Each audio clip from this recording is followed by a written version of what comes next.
Good Friday, everyone. I hope everyone's had a wonderful week and that you're ready for a relaxing weekend. Looking at our weather map for today, we see rain chances are pretty low for us. We've got a front that's sort of pushed through. This time of the year, fronts are kind of hard to even tell what they're doing because they really don't separate much from much. But anyway, we see the most active weather across portions of the northeast U.S. where a flash flood risk exists from Maine all the way down into Maryland. And then farther to our west, you'll see an area highlighted from, let's say, eastern Colorado, stretching right across Oklahoma into Arkansas. Strong to severe thunderstorms, flash flooding, all a risk in that area today. So they will certainly be weather aware. And then we'll sort of track that as it moves more eastward over the next couple of days or so. And we'll have to monitor that for what kind of effect it'll have on our neck of the woods. And look at our 5-day forecast, just a 20% chance for an isolated shower or storm today. I think a great many of us are going to stay dry. I did notice, though, on the short-term models this morning, though, they want to pop up a couple of storms on the plateau this afternoon and evening, and that is very realistic. When it's this warm and humid on the Cumberland Plateau, you're probably going to get a storm somewhere. So if you have outdoor plans, don't cancel them. Just make sure you just keep an eye on the sky and on the radar, just in case a storm blows up in your neck of the woods and you can seek shelter.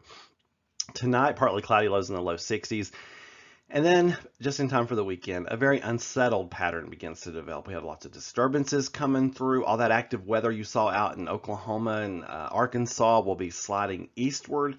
Not looking at a widespread severe weather threat, and not looking at a widespread flood threat. But any storm that develops will be capable of being strong. You know the drill. It's summer. I mean, these storms can have a lot of lightning. They can have some small hail, very gusty winds. Sometimes those gusty winds even become damaging for a short period of time. I say all that to say this: if you're out on the lake this weekend, if you have any kind of outdoor plans, don't necessarily cancel them, but just make sure that you know that you need to be near substantial shelter just in case one of these bigger storms blows up. I know some of you all like to head to Del Hollow Lake. They get some big storms up there in the summertime, so just make sure that you have good shelter that you can seek quickly just in case. Otherwise, enjoy your weekend. We do have a 50% chance for showers and thunderstorms on Saturday. That's mostly in the afternoon and evening. Then overnight Saturday night, it's not going to be much of a severe threat as much as just rain and storms, but probably not any severe weather Saturday night. And then Sunday just looks like rain and storms, although we do have a risk, both Saturday and Sunday of a severe storm. It is a low risk, but it's not zero. And then Sunday night, Sunday's definitely looking like the bumpier of the 2 days this weekend. Monday, things kind of trail off, and we're down to back to 30% chance. That's mainly probably in the morning. And then clear Monday night, Tuesday's looking good, and Tuesday night as well. So we just got to get through this unsettled weekend. I know you see those 2 days, and you're like, yeah, it would be Saturday, Sunday, but, it's what it is, what it is. So if you'd like to be a Meteorologist Mark weather watcher, I have a form you can fill out in the comments below on YouTube. I'll also have a form, just in case you can't find it on the YouTube comments, I'll also have that form at meteorologistmark.com. I've created a form. I've had an idea, and I presented it to the National Weather Service, and they think it's a wonderful idea, and they've checked out my form, and they say everything checks out, so all I need is you to fill it out. If you'd like to be a weather watcher for Meteorologist Mark, which is ultimately going to be fed to the National Weather Service, just fill out that form and let me know. I'd be glad to hear from you.